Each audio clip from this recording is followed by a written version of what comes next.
ചെമ്പനീർ പൂവിൻ്റെ നാളത്തെ എപ്പിസോഡിൻ്റെ വിശേഷങ്ങളിലോട്ട് എല്ലാവർക്കും സ്വാഗതം. അപ്പോൾ രേവതി സച്ചിയോടായിട്ട് പറയുന്നുണ്ട്, സച്ചിയേട്ടൻ്റെ എതിർപ്പിനെയൊക്കെ മറികടന്ന് അവർ കല്യാണം കഴിച്ചാൽ എന്ത് ചെയ്യും എന്ന് ചോദിക്കുമ്പോഴേക്കും സച്ചിക്ക് അങ്ങോട്ട് ദേഷ്യം വരുവാണ്. അങ്ങനെ കല്യാണം നടക്കുവാണെങ്കിൽ നടക്കട്ടെ, പിന്നെ നിൻ്റെ കുടുംബമായിട്ട് യാതൊരു ബന്ധവും ഈ സച്ചിക്ക് ഉണ്ടാവില്ല, നിനക്കും ഉണ്ടാവില്ല എന്നൊക്കെ സച്ചി പറയുന്നുണ്ട് രേവതിയോട്. അത് കേൾക്കുമ്പോഴേക്കും രേവതിക്ക് ഭയങ്കര പേടിയും ടെൻഷനും ഒക്കെ ആവുകയാണ്. എൻ്റെ വാക്കിനെ ധിക്കരിച്ചുകൊണ്ട് നിനക്ക് അവരുടെ കല്യാണം നടത്തി കൊടുക്കാൻ വല്ല ഉദ്ദേശമുണ്ടെങ്കിൽ രേവതി, പിന്നെ ഞങ്ങളുടെ കുടുംബജീവിതത്തിൽ ഒരു സന്തോഷവും സമാധാനവും ഉണ്ടാവില്ല എന്നൊക്കെ പറഞ്ഞ് ചൂടാവുകയാണ് സച്ചി. പിന്നെ കാണിക്കുന്നത് രാത്രി ആകുമ്പോഴേക്കും സച്ചി നല്ലതുപോലെ മദ്യപിച്ച് വീട്ടിലോട്ട് വരുവാണ്. സച്ചിക്ക് നേരെ നിവർന്ന് നിൽക്കാൻ പോലും പറ്റുന്നില്ല, അത്ര മാടിയാണ് സച്ചി വരുന്നത്. ഡോറിൻ്റെ അവിടെ ഇങ്ങനെ മദ്യപിച്ച് തലയും കുമ്പിട്ട് നിൽക്കുമ്പോഴേക്കും രേവതി ഇങ്ങനെ ദേഷ്യത്തിൽ സച്ചിയെ നോക്കിക്കൊണ്ട് നിൽക്കുവാണ്. അപ്പോഴേക്കും ചന്ദ്രയും വരുന്നുണ്ട്.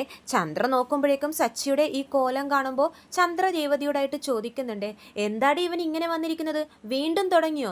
എങ്ങനെയാ അവൻ ആ ദുശീലം നിർത്താൻ പറ്റില്ലല്ലോ.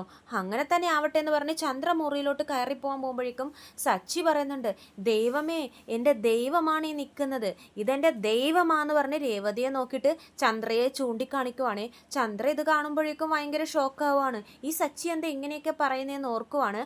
എന്നിട്ട് നമ്മുടെ സച്ചി പറയുന്നുണ്ട്, ഇതാണ് എൻ്റെ ദൈവം, ദൈവമേ ഒരുപാട് നന്ദിയുണ്ടെന്ന് പറഞ്ഞ് ചന്ദ്രയ്ക്ക് മുമ്പിൽ കൈ കൂപ്പിയൊക്കെ നിൽക്കുന്നുണ്ട്. അപ്പോഴേക്കും ചന്ദ്ര സച്ചിയുടെ കൈ തട്ടി മുറിയിലോട്ട് പോകാൻ പോകുമ്പോഴേക്കും, പോകല്ലേ ഇങ്ങോട്ടേക്ക് വാ എന്ന് പറഞ്ഞിട്ട് സച്ചി ചന്ദ്രയുടെ കൈയും പിടിച്ചുകൊണ്ട് നടക്കുവാണേ. ചന്ദ്രക്ക് അതൊക്കെ കാണുമ്പോൾ നല്ല ദേഷ്യം വരുവാണ്. എന്നിട്ട് ലാസ്റ്റ് സച്ചി ചന്ദ്രയുടെ മുഖം പിടിച്ചുകൊണ്ട് പറയുന്നുണ്ട്, എന്തൊരു ഭംഗിയായ എൻ്റെ അമ്മയെ കാണാൻ, മഹാലക്ഷ്മി എന്നൊക്കെ പറയുമ്പോഴേക്കും ചന്ദ്രക്ക് അങ്ങോട്ട് ഭയങ്കര ഷോക്കാവാണ്. കാരണം സച്ചിയുടെ വായിൽ നിന്നും ആദ്യമായിട്ടാണല്ലോ ഇങ്ങനെയൊക്കെ കേൾക്കുന്നത്. സച്ചി ചന്ദ്രയുടെ കൈയും പിടിച്ചുകൊണ്ട് സോഫയുടെ അടുത്തോട്ട് നടന്നു പോകുമ്പോഴേക്കും ചന്ദ്ര പറയുന്നുണ്ട്, വിടടാ എൻ്റെ കൈ, വിടടാന്ന് പറയുമ്പോഴേക്കും സച്ചി കേൾക്കുന്നില്ലേ. ചന്ദ്രയെ ആ സോഫയിൽ ഇരുത്തി കഴിയുമ്പോഴേക്കും സച്ചിയുടെ ബലമൊക്കെ പോവാണ്. സച്ചി അങ്ങനെ ചന്ദ്രയുടെ മടിയിലോട്ട് അങ്ങനെ വീഴുവാണ്. എന്നിട്ട് ചന്ദ്രയുടെ മടിയിൽ കിടന്ന് സച്ചി ഇങ്ങനെ ഉറങ്ങുവാണ് കേട്ടോ. അപ്പോഴേക്കും നമ്മുടെ ചന്ദ്രയുടെ മുഖഭാവങ്ങളൊക്കെ മാറുവാണ്. കാരണം എത്രയൊക്കെ പറഞ്ഞാലും സച്ചി എന്ന് പറയുന്നത് ചന്ദ്രയുടെ മകനാണല്ലോ. ആ സച്ചി ഇതുവരെ ചന്ദ്രയുടെ മടിയിൽ ഇങ്ങനെ തല വെച്ച് ഉറങ്ങിയിട്ടൊന്നുമില്ല.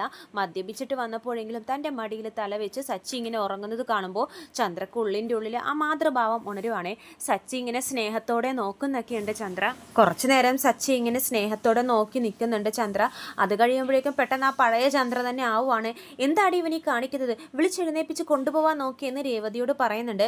രേവതി സച്ചിനെ പൊക്കി എഴുന്നേൽപ്പിക്കുമ്പോഴേക്കും സച്ചി പറയുന്നുണ്ട്, വിട് എൻ്റെ കൈ, നീ ആരാ എന്നെ പിടിക്കാൻ വേണ്ടി, ഇതെൻ്റെ ദൈവമേ എന്നൊക്കെ പറഞ്ഞ് വീണ്ടും വീണ്ടും സച്ചി അമ്മയെ സ്നേഹിക്കുവാണേ. എന്നിട്ട് പറയുന്നുണ്ട്, അമ്മ ഒരിക്കലും, എൻ്റെ ദൈവം ഒരിക്കലും അച്ഛൻ പറയുന്നത് കേട്ടിട്ടില്ല, പക്ഷെ അച്ഛൻ എന്തെങ്കിലും പറഞ്ഞാൽ അതനുസരിക്കാതെ ഇരുന്നിട്ടുമില്ല എന്നൊക്കെ പറഞ്ഞ് കൈകൂപ്പി തൊഴുവാണ് സച്ചി. ചന്ദ്രയ്ക്കാണെങ്കിലോ ഇവൻ ഇതെന്തു പറ്റിയെന്നറിയാതെ ഇങ്ങനെ ഷോക്കായിട്ട് നിൽക്കുവാണ്. എന്തൊക്കെ ഈ സച്ചി കാട്ടിക്കൂട്ടുന്നതെന്നൊക്കെ ചോദിക്കുന്നുണ്ട് ചന്ദ്ര. ഇവൻ എന്താ വട്ടായോ എന്നൊക്കെ ചോദിക്കുന്നുണ്ട്. എന്നിട്ട് സച്ചി എന്ത് ചെയ്യുന്നു വെച്ചാൽ ഒരു ചോക്ക് അന്വേഷിച്ചെടുക്കുവാണ് ആ വീട്ടിൽ നിന്നും. എന്നിട്ട് ഹോളിൽ നടുക്കായിട്ട് ഒരു വരയൊക്കെ വരയ്ക്കുന്നുണ്ട്. അപ്പോൾ ചന്ദ്ര ചോദിക്കും, ഇവൻ എന്തൊക്കെയാണ് കാണിക്കുന്നത്, ഹോളിൽ എന്തിനാ ഇങ്ങനെ വരച്ചിടുന്നെന്ന് ചോദിക്കുമ്പോഴേക്കും സച്ചി പറയുന്നുണ്ട്, എൻ്റെ ദേവോയ അമ്മേ ആ ലൈൻ ഒന്ന് ക്രോസ് ചെയ്യുമെന്ന് പറയുവാണ്. അപ്പോൾ ചന്ദ്ര പറയും, ലൈൻ ക്രോസ് ചെയ്യാനോ, എന്തിന്, ഞാൻ പറയുന്നത് പോലെ ചെയ്യ്, ആ ലൈൻ അവിടെ നിന്ന് ഇപ്പുറത്തോട്ട് കടക്ക്, ഏതെങ്കിലും കാലുകൊണ്ട് ഞാൻ വരച്ച ഈ വര ഒന്ന് മുറിച്ച് കടക്ക് എന്ന് പറയുമ്പോഴേക്കും ചന്ദ്ര, ഇവന് വേറെ പണിയില്ല, ഞാൻ പോവാന്ന് പറഞ്ഞ് മുറിയിലോട്ട് പോകാൻ പോകുമ്പോഴേക്കും സച്ചി ബലമായിട്ട് കൈ പിടിച്ച് ചന്ദ്രയെ തിരിച്ചു കൊണ്ടുവരുവാണ്.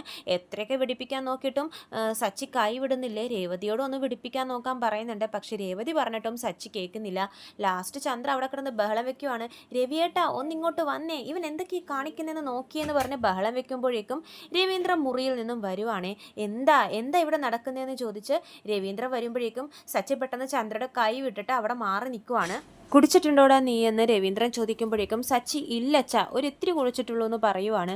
അപ്പോഴേക്കും ചന്ദ്ര പറയുന്നുണ്ടേ, കുടിച്ചിട്ടുണ്ടോന്നോ, അവൻ മൂക്കുമുട്ടം കുടിച്ചിട്ടാ വന്നിരിക്കുന്നേ, ഇത്രയും നേരം എൻ്റെ കൈ പിടിച്ച് മുറുക്കി പിടിച്ച് നിൽക്കുമായിരുന്നു, വിടിപ്പിക്കാൻ നോക്കിയിട്ട് വിടുന്നു പോലുമില്ല, നിങ്ങളും കണ്ടതല്ലേ എന്നൊക്കെ ചന്ദ്ര പറയുവാണ്.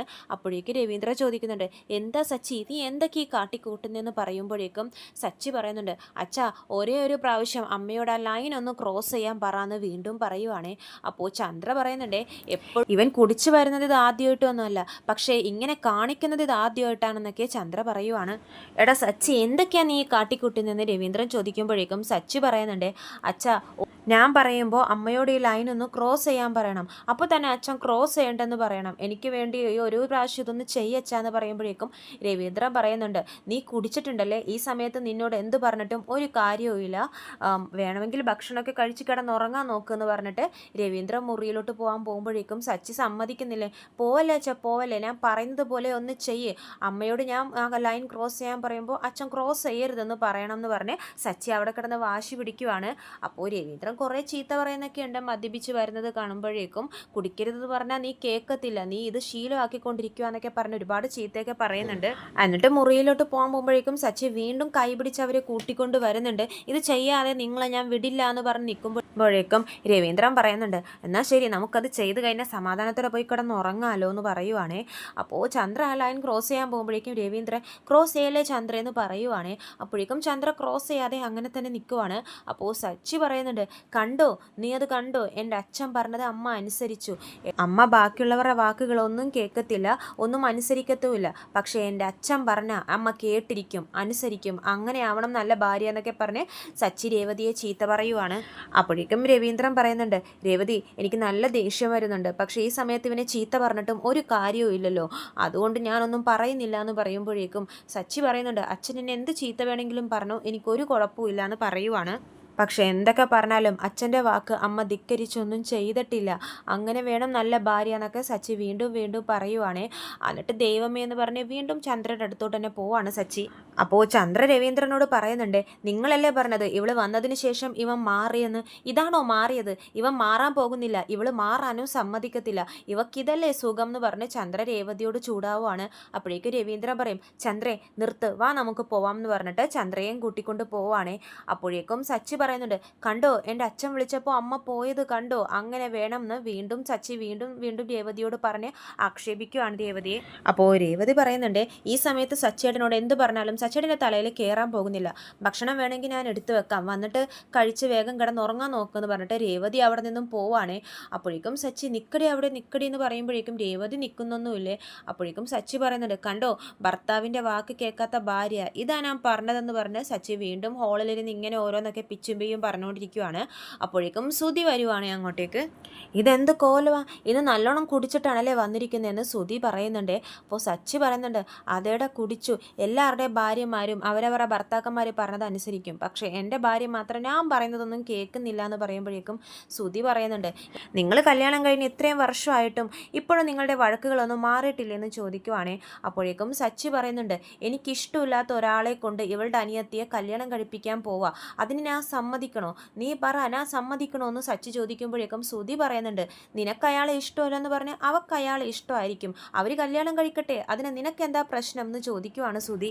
അത് പറഞ്ഞാൽ നിനക്ക് മനസ്സിലാവില്ലടാന്ന് സച്ചി ഇങ്ങനെ ആടിയാടി പറയുമ്പോഴേക്കും സുധി പറയുന്നുണ്ട്, ഓ ഇപ്പം മനസ്സിലായി എനിക്ക് എന്താ കാര്യം എന്ന്, നിനക്ക് ദേവുവിനെ ഇഷ്ടമാണല്ലേ എന്ന് ചോദിക്കുമ്പോഴേക്കും സച്ചിക്ക് അങ്ങോട്ട് ദേഷ്യം വരുവാണേ. സച്ചി എന്ത് ചെയ്യുന്നു വെച്ചാൽ സച്ചിയുടെ കൈ മദ്യപിച്ചിട്ടാണെങ്കിലും സച്ചി ഉള്ള ബലമൊക്കെ പിടിച്ചെടുത്തിട്ട് സുധിയുടെ മൂക്കിനിട്ട് ഒറ്റയിടി കൊടുക്കുവാണ്.